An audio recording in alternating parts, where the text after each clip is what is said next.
Bom, muito boa tarde a todos que nos acompanham aqui na Escola Legal. A gente está realizando mais um espaço de bate-papo, de diálogo.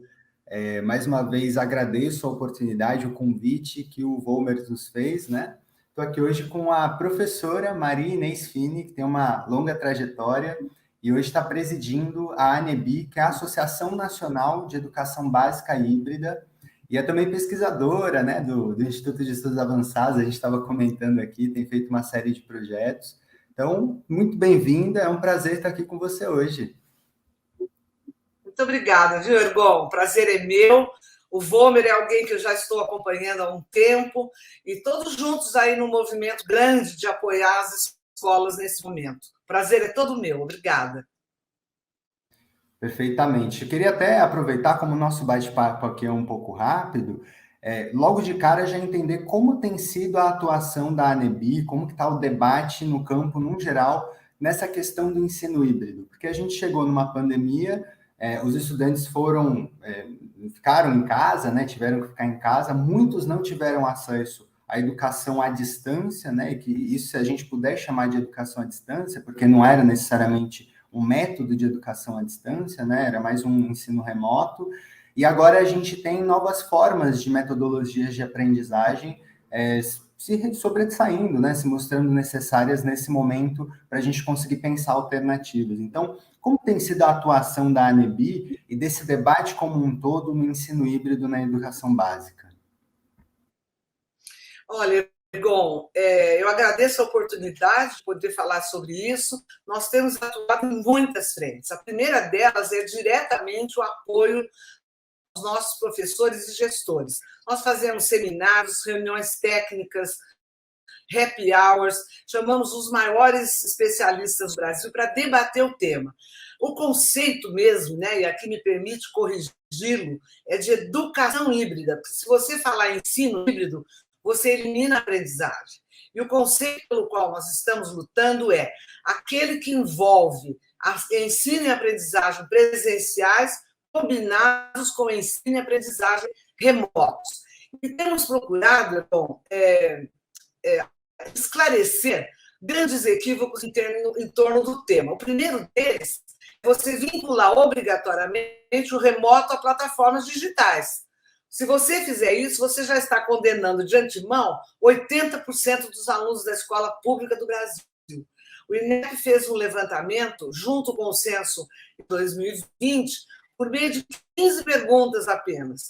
E nós pudemos caracterizar as escolas públicas, particulares, estaduais, municipais, federais, onde você vê um abismo de acesso, não só a redes de internet, mas também a equipamentos, porque o remoto precisa que o meio de comunicação que você usa seja acessível a quem está distante de você. Então, o que a ANEBI tem feito? Nós comparecemos já, elaboramos uma mesa de debate uma semana inteira com a Frente Parlamentar Mista de Educação, com 330 deputados federais e 37 senadores, exatamente para mostrar esta defasagem. Quer dizer, a escola pública, a educação brasileira precisa desse famoso recurso que dizem que existe, de 3 bilhões lá do FUST, ele precisa ser desmembrado a favor das nossas crianças. Então, a gente tem feito discussões na esfera política, nós temos feito, inclusive, comparecido aos convites do Conselho Nacional de Educação, temos publicado na nossa plataforma textos conceituais, blogs, enfim, nós estamos fazendo o nosso papel de todas as maneiras possíveis para ajudar as escolas a compreenderem. Mas, mais do que tudo, bom, o que nós temos dito é o seguinte: a educação híbrida veio para ficar. Todo mundo viu, não só pelo esforço de professores que se viraram, etc., mas, acima de tudo, que nós compreendemos a riqueza que pode ser a complementação da escola presencial. Nós nunca vamos abrir mão da escola presencial. Como você sabe, para muitas das crianças e jovens brasileiros, a escola é a primeira e, por muitas vezes, a única instituição organizada, com papéis diferenciados para causar a interação, com papel de aluno, para causar cooperação, o papel dos professores, da funcionária, da merendeira, do guarda da esquina, enfim. A criança precisa desse ambiente estruturado para interagir com ele e desenvolver os seus próprios papéis sociais. Então, a educação híbrida, ela é complementar à presencial. Nós temos lutado para preservar os 220 dias letivos, no mínimo 220, e as 800 horas de trabalho efetivo. Então, é muito jovem a nossa associação, né? Nós ganhamos agora, Ergon, uma plataforma pela Google Internacional que foi customizada para nós, vai ser lançada agora no próximo dia 18, onde os professores vão poder depositar suas experiências e nós vamos submetê-las a uma análise, uma curadoria para transformá-la em conhecimento. Essa é a vida da jovem associação que eu tenho orgulho de presidir. Muito bom, eu acho importante isso que você traz, principalmente para o nosso público que está começando a entender um pouco mais sobre o tema, né? A diferença do que seria um ensino híbrido e a educação híbrida como um todo, né? Eu queria ouvir um pouco mais de você, até para a gente conseguir tornar isso mais nítido para quem nos ouve. Quais seriam, portanto, experiências, assim, como seria na prática um ensino híbrido? Além do que já acontece no presencial, o que seria a rotina daquela criança, daquele estudante?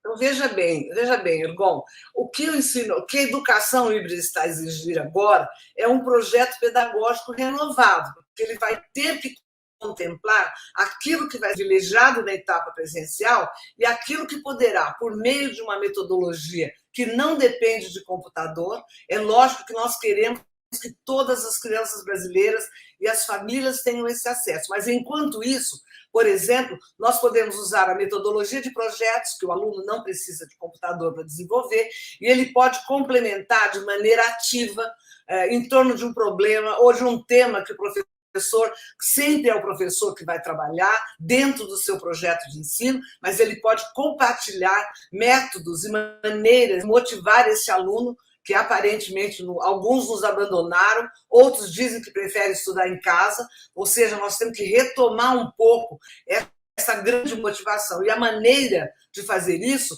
é envolvê-los nesse processo. Então, se o professor tem um tema para desenvolver, por exemplo, as bacias hidrelétricas do Brasil, né? Ele pode deixar o aluno escolher, dentro do tema que ele tem que aprender, qual é a abordagem que ele vai fazer num projeto pessoal de pesquisa. E daí o professor ensina o aluno um pouco dessa metodologia que vai ser importante para a vida dele inteira, porque ele vai se defrontar com problemas, ele vai ter algumas questões da carreira profissional em torno da qual ele vai precisar desenvolver um projeto. Então, o mais importante, Ergon, é que a escola, nesse momento de reconstrução curricular, defina o que ela vai privilegiar no momento presencial e o que ela vai deixar à distância. E antes que você me pergunte, tá certo? A avaliação não precisa ser só presencial. Nós temos que tirar esse mito do controle pela presença. A avaliação está passando no Brasil e no mundo por grandes transformações, novos instrumentos, novas medidas. Sempre nós vamos ter que medir, mas a gente vai ter que ter outros instrumentos mais adaptados, até para isso que as crianças puderam aprender. Então, nós vamos ter os relatos, as questões dissertativas, a elaboração de portfólios, enfim, tudo está se transformando e, do meu ponto de vista, para melhor. Eu acho que nós apressamos o futuro com essa experiência que nós tivemos desse vírus maldito. Então, acho que hoje nós temos que ter uma escola diferente. Não, muito bom. Até aproveitando, você puxou a questão da avaliação, né, e da qualidade da educação. Tem um outro lado disso também, que é o orçamento, né? Você falou que está tendo uma mobilização hoje para a desvinculação de um recurso. Como que tem sido essa mobilização e o que, na prática, é necessário para conseguir avançar na educação híbrida a nível de orçamento hoje? Veja bem, Ergon, antes de mais nada, antes da educação híbrida, o que nós precisamos lutar, e é muito difícil, porque é lutar com o inimigo ou com o oponente. O inimigo é uma palavra muito forte, mas é um oponente que muito pouco sabe daquilo que nós estamos falando. Quer dizer, nós temos um gestor da educação nacional que não compreende a estrutura nossa, a nossa história, as nossas lutas. Então, a gente tem que ouvir bobagem, a gente tem que perder tempo e não temos um gestor nacional da nossa política. O que nós precisamos? Que esse gestor estivesse lá brigando na porta do seu Paulo Guedes para mostrar e evidenciar que não há economia que seja pautada pela educação. Não há possibilidade de entender. Veja bem, nós estamos ameaçados de não termos o IDEB recalchutado para as próximas. Imagine você, as prefeituras, como é que elas vão se virar a partir do ano que vem, se a redistribuição do dinheiro arrecadado por elas, inclusive, não é dinheiro do governo federal. Muito poucos estados brasileiros, hoje são 9 só, que precisam da complementação federal para o Fundeb. Então, veja você o momento que a gente vive. Né? E eu ouso dizer a você, Ergon, algo que eu aprendi com o meu querido ministro Paulo Renato, que tanta falta nos faz, e depois repetido pelo ministro Mendonça Filho. Não falta dinheiro para a educação, falta gestão.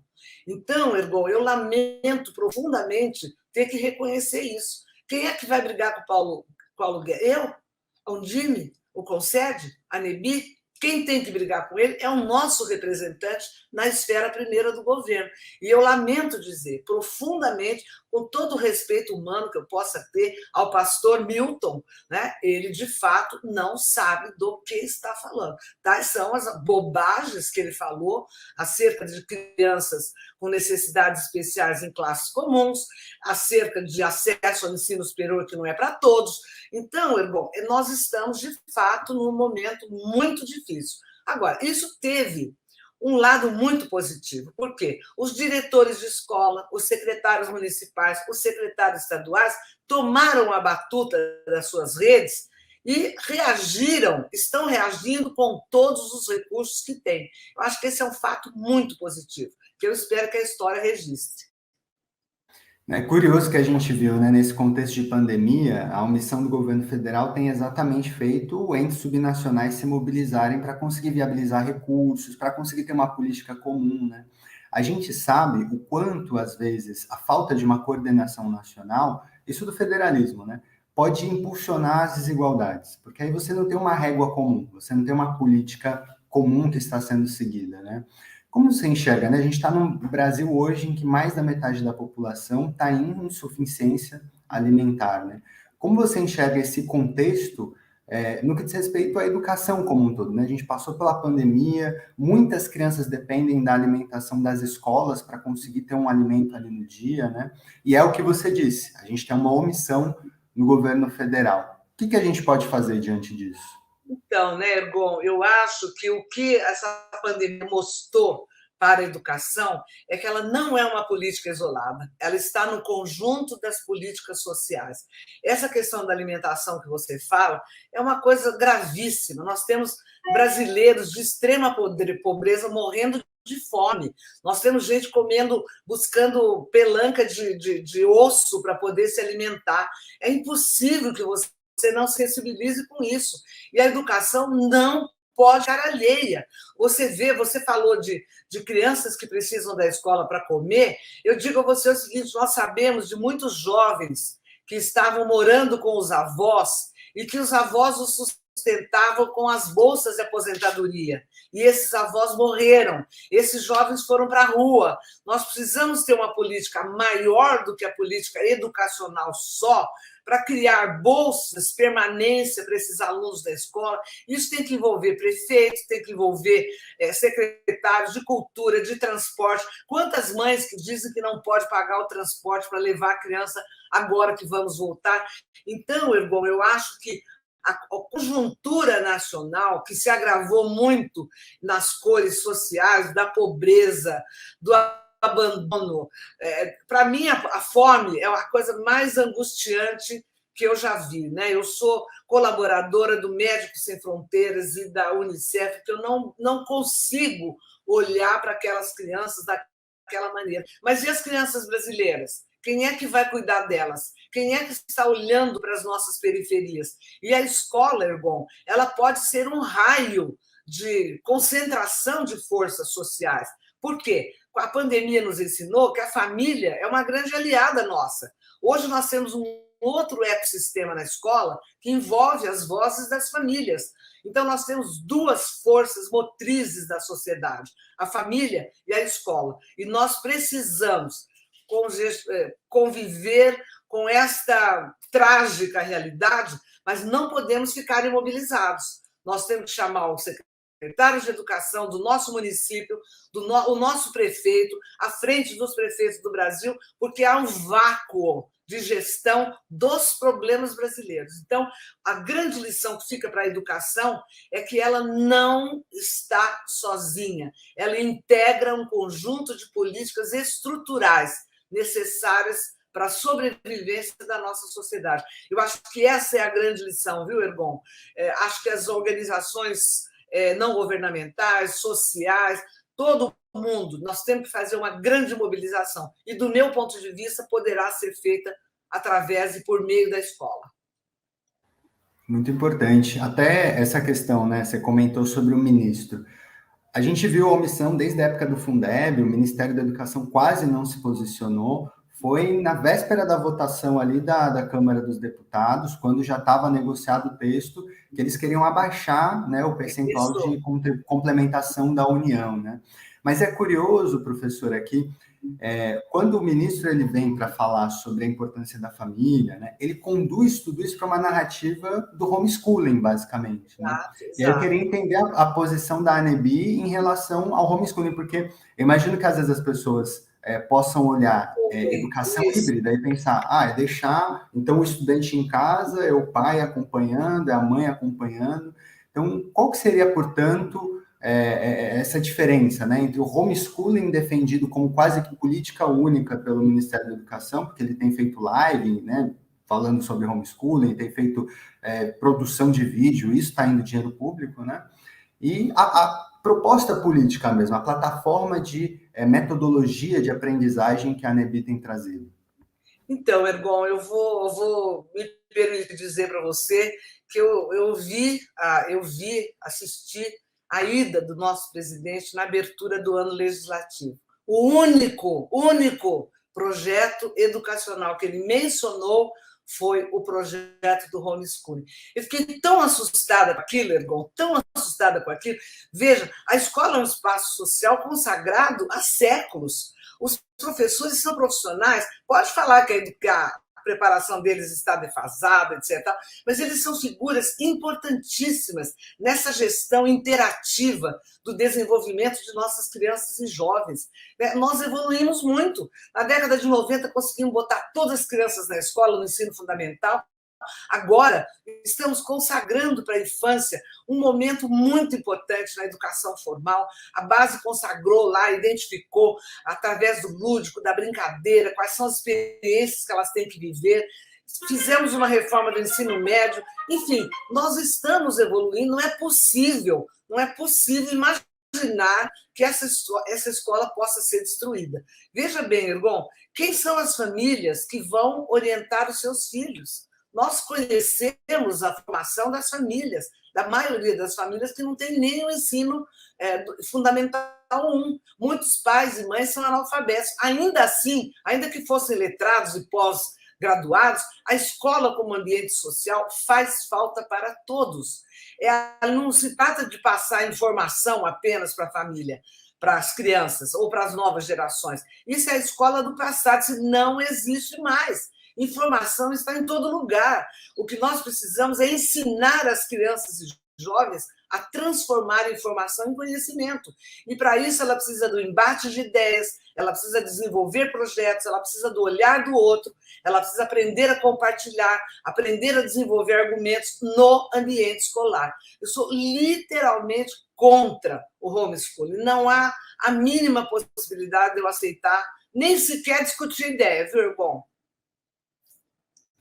Não, tem. Hoje em dia, né, é basicamente a plataforma única que o Ministério da Educação tem apresentado. Tem um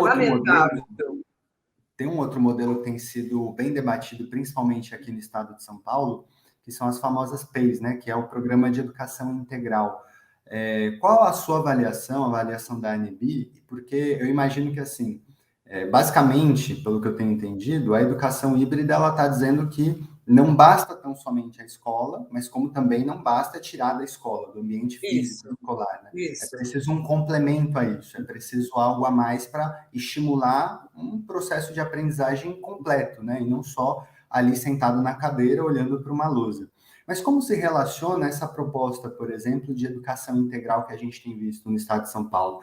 Ela favorece o debate de uma educação híbrida ou ela distancia esse debate? Olha, Ergon, veja, a escola de tempo integral ela começa no Recife, com o gestor estadual Mozar Neves Ramos, com o grande apoio de um excelente industrial, Marcos Magalhães, que incentivou a sociedade a apoiar a iniciativa pública, e ela vem com um projeto realmente integrado. O que eu quero dizer? Não adianta você botar, se você tem espaço, se você tem professor, se você tem recurso, e se você tem condições de fazer um projeto integrado, é o melhor dos mundos. Vocês sabem que a jornada da nossa escola pública é a menor do mundo, a jornada diária. Isso é que muito a educação híbrida poderá complementar. Você quer fazer o híbrido dentro do prédio da escola? Ótimo. O híbrido não diz qual é a distância, não diz se é 4 metros, 6 metros, 1.000 quilômetros, né? Não é no ambiente formal da sala de aula. E o ambiente formal, Ergon, que eu espero que não seja mesmo mais esse que você desenhou aí, do aluno sentado olhando para a lousa. Essa escola já acabou. Ou o professor se movimenta, vai buscar recursos para fazer esse aluno ser ativo, se interessar pela aprendizagem, ou nós vamos fracassar. Então, a escola de tempo integral, se você tem recurso, se você tem projeto, né? Porque aqui em São Paulo, muitos e muitos anos atrás, começou-se uma iniciativa como essa, e no período da tarde as crianças pulavam o muro, porque queriam ir embora para casa. Quer dizer, para mim, esse é o maior indicador de que o projeto não está dando certo. Então, guardar apenas as crianças por mais tempo, totalmente contra. Agora, nós temos experiências maravilhosas no Recife, no Piauí, se esparramou esse modelo iniciado lá na escola de Pernambuco. Então, a ideia de ser espetacular, a extensão da jornada é ótima, e essa concepção de híbrido, Ergon, misturado, né? Pode ser no período da tarde, pode ser na sala do lado, pode ser com uma biblioteca de vídeos. Suponhamos que a gente consiga, ao menos, dotar as escolas de equipamentos, não aquele velho laboratório de informática que para andar você precisava sair correndo com ele para ver se ele pegava no tranco, né? Não esse, um laboratório novo. Hoje você tem recursos de plataformas open source, absolutamente gratuitas. A própria, não gosto de falar muito, mas a própria Google faz isso de maneira extremamente favorecida para a escola. A Microsoft também faz, oferece recursos para a escola. Vamos supor que nós tivéssemos uma escola, ao menos a escola, bem equipada do ponto de vista de plataformas digitais e com redes que sustentassem os alunos ao mesmo tempo, porque muitas vezes não sustentam, cai na hora o sinal. Nós podíamos começar por aí e transformar as escolas em ambientes virtuais de aprendizagens híbridos, onde você podia mesclar a presença do professor e a autoaprendizagem dos seus alunos. Eu acho que esse seria um passo excepcional para todos nós. É interessante, você trouxe aqui alguns exemplos, né, de como foi esse processo da educação integral, né? Existem exemplos que a gente pode pensar para serem, eu não digo replicados, porque a gente sabe que política pública não se replica, né? Mas que a gente consiga observar como referenciais para a gente adotar aqui na nossa política nacional de educação? Acho que a experiência do Recife ela foi promissora, viu, Ergon? Eu sou muito, como é que eu vou dizer a você? Eu sou muito observadora, porque nós tivemos um candidato aqui em São Paulo e me pediu para ir lá para fazer uma análise. E eu fui ver de perto como é que era o projeto. Então, o que o professor Mozart fez, ele era secretário estadual de educação depois de ter sido reitor da Universidade Federal. E ele tinha essa visão da grande mobilização social a favor da escola. Então, o que ele fez? Você sabe que uma administração pública ela tem limites, por exemplo, da atribuição de aulas, você tem direitos de professores, gestores, etc. O que ele conseguiu fazer com um consenso estabelecido com os pares? Ele fez uma mini reforma administrativa dentro da administração, de tal forma que ele conseguiu, por exemplo, fazer com que o gestor fosse votado. era um professor que fazia um projeto de gestão e a escola escolhia. E ele tinha um controle, tinha que ter resultado, ou seja, ele fez um fórum de jovens, criou uma comunidade que serve de referência para nós. Eu fui lá para examinar, entrevistei jovens, eu fiquei literalmente encantada com a experiência vivida. E esse grande empresário, que já foi presidente da Philips Internacional, que é o Marcos Magalhães, ele acabou criando um instituto, que é o Instituto da Qualidade da Educação, e tem ajudado escolas e sistemas que queiram se apropriar dessa experiência. Agora, Ergon, o Brasil é mestre em não aproveitar as coisas boas que faz, infelizmente. Mesmo quando copia exemplos do exterior, copia exatamente o que não deu certo. Essa é a minha maior mágoa, né? Porque a gente não copia o que deu certo.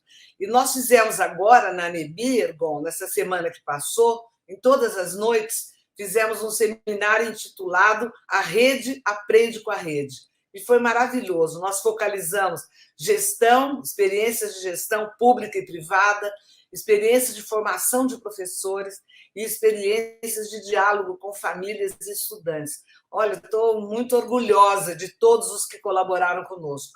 Também preciso te dizer, viu, Ergon, que eu usei esses meus 50 anos de exercício profissional e convoquei todos os melhores especialistas do Brasil como conselheiros da ANEBI, viu? Então, eles têm nos ajudado muito, muito, muito, muito a pensar esse momento e enfrentar esses desafios. Muito bom. Você trouxe na sua fala, acho que 2 elementos que cabe a gente destacar aqui. A gente estava falando sobre como se dá, né, esse processo de aprendizado, e você trouxe muita questão do jovem ali, da criança, aprender a investigar, a pesquisar, a questionar, né? Isso daqui me remete muito à educação baseada em resolução de problemas. E um outro ponto que também me traz bastante é a metodologia ativa de aprendizagem, né? Eu queria saber como que esses 2 conceitos, que às vezes se relacionam bastante, né, em um só, como eles estão presentes na plataforma, na pauta e na política educacional que a ANEBI tem proposto. Então, Ergon, veja, é anterior, na verdade, à ANEBI, né? Em função de fato de ser, no momento, presidente do INEP, eu participei do Comitê Gestor da Base Nacional Comum Curricular. Esses princípios todos estavam consagrados na base e iluminaram muito os currículos que iam ser implementados a partir do início do ano de 2020. Hoje, eu reconheço que muitos desses conceitos não foram ainda assimilados e compreendidos pelos professores. A base é um texto hermético, ele é um texto pesado, muitos professores acham que ele é chato, né? Mas tudo isso que nós estamos falando hoje, de modernidade, do aluno ser o seu sujeito da aprendizagem, tudo isso já estava previsto lá. E nós tínhamos consciência plena, Ergon, que nós tínhamos que ajudar o professor a compreender, por exemplo, que vamos organizar um currículo onde a gente quebra a barreira da disciplina. Vamos pensar na história junto com a geografia? Vamos pensar na matriz do tempo junto com o espaço? Vamos pensar na matemática como uma linguagem que organiza o nosso pensamento? Vamos pensar nas ciências sociais, na compreensão daquelas relações que estão nos cercando? Então, a compreensão da área de conhecimento, imagine você, nós somos todos disciplinares, nós fomos formados como disciplinares. Então, havia já esse grande desafio. O outro desafio era exatamente esse conceito mais abrangente de aprendizagem. Não se trata de socar informação na cabeça do aluno. Por quê? Porque os problemas para essas respostas prontas mudaram. Eles não mais existirão. E não mais existirão na dinâmica da nossa vida social invadida pela microeletrônica. Nós não sabemos hoje dizer para um aluno quais são os problemas que ele vai enfrentar. O que é que nós podemos fazer? Ensiná-lo a resolver problemas. Por isso é que a gente diz a aprendizagem, e veja, eu não estou abrindo mão dos conteúdos tradicionais da história, da arte, da filosofia e da ciência. Muito pelo contrário. A razão de ser da escola é essa. O que eu estou dizendo é que, além do repertório, a escola ganha agora a obrigatoriedade de ensinar o aluno a usar o repertório.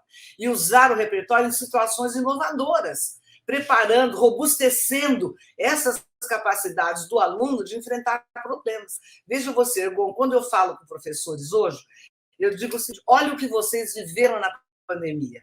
Da noite para o dia, vocês tiveram um desafio novo. Aquele trabalho que vocês faziam presencialmente não podia acontecer mais. E agora? O que foi que vocês fizeram? Vocês juntaram todos os elementos que vocês tinham para enfrentar um novo problema. Muitos de vocês arrastaram a solução. Muitos de vocês tiveram soluções absolutamente criativas e inovadoras. É isso que nós queremos que você faça para o seu aluno.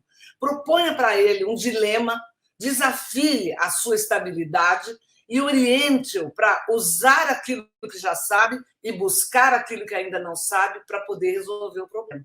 Então, Ergon, não é uma coisa fácil para o professor. Quando você fala isso para o professor, você puxa o tapete dele, porque aquela história que ele entrava e falava blá, blá, blá, blá, blá, blá, blá, blá, eu vou avaliar. Quanto mais próximo daquilo que eu falei você responder, maior será a sua nota. Isto acabou. O mundo contemporâneo, a vida das pessoas não precisam mais desse conhecimento.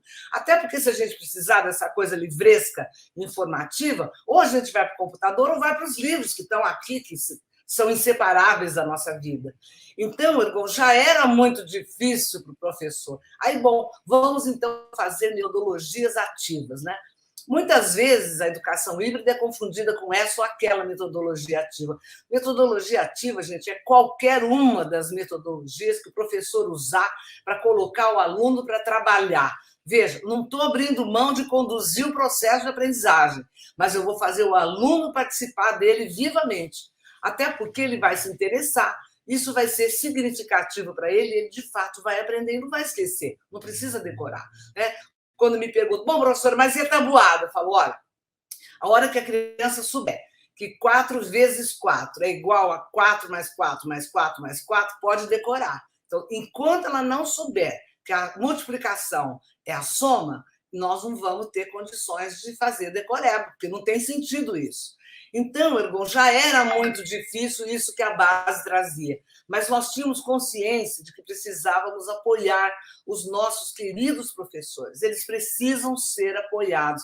E, olha, eu lamento a você, é da universidade, eu nasci, fui criada, devo tudo a uma universidade maravilhosa, eu nasci na PUC de Campinas, aliás, uma coisa que me enche de orgulho, eu soube, agora, por ocasião dos 80 anos de aniversário da PUC, que eu vou ser homenageada como ex-aluna. Olha que orgulho, Ergon. Olha que ótimo, parabéns. Coisa maravilhosa, né? Eu já recebi muitas honrarias, mas essa é a minha querida PUC de Campinas. Depois eu fiz os estudos pós-graduados na PUC de São Paulo.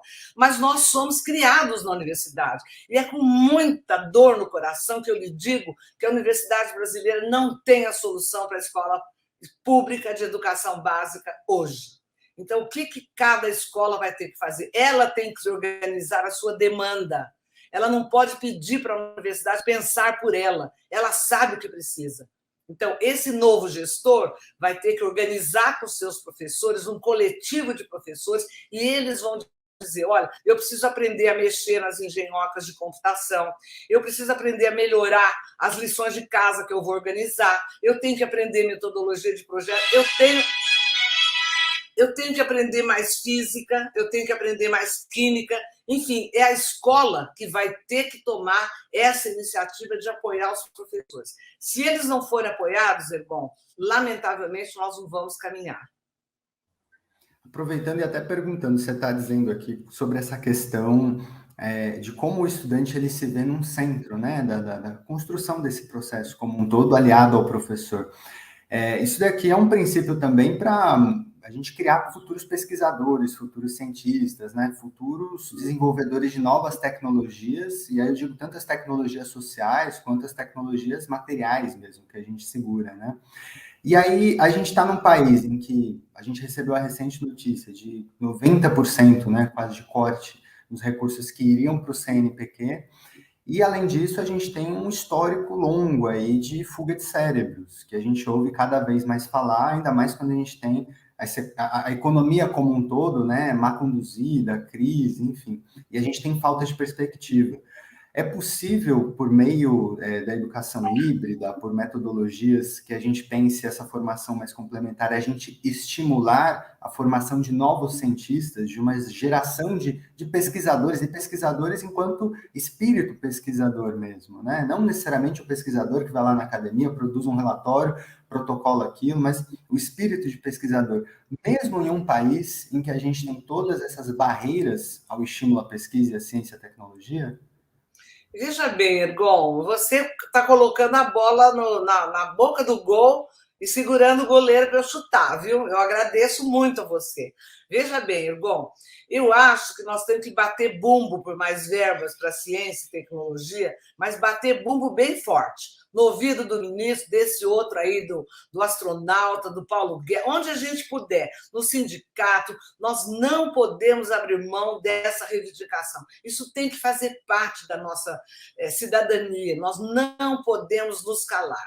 Mas há uma vingança muito silenciosa que a educação básica pode fazer.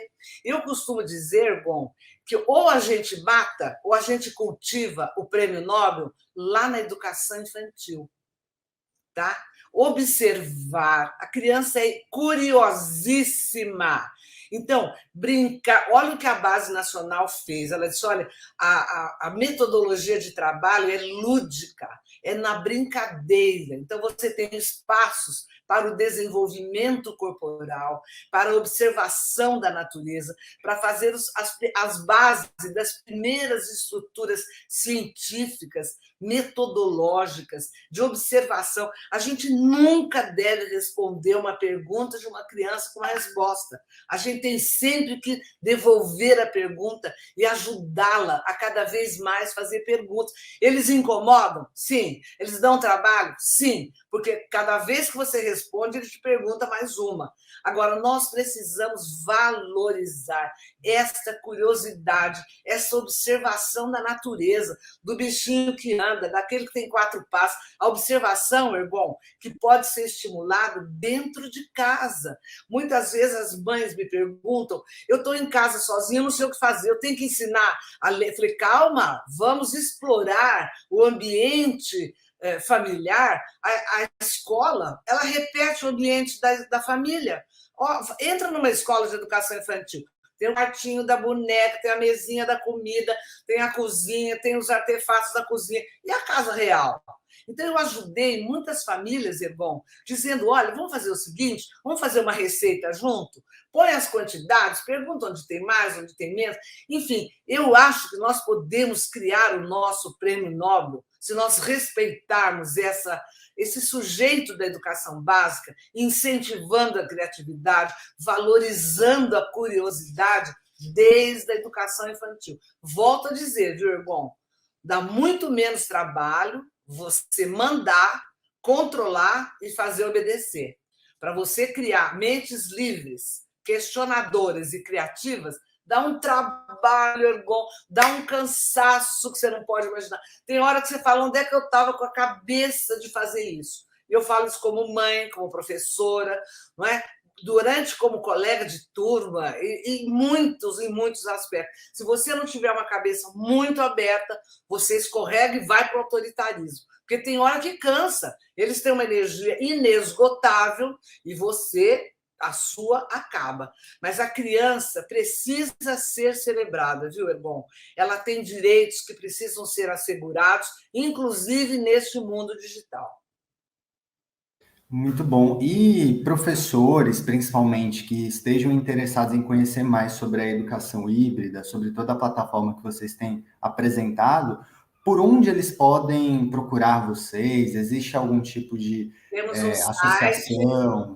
Como que funciona? Então, veja bem, Ergon, quando a gente inventou isso, né, o meu querido vice-presidente Renato Casagrande, ele costuma dizer que a ideia foi minha, mas não foi. Foi de um grupo de professores que eu tive a oportunidade de liderar, e eu sou muito ousada mesmo, foi em frente.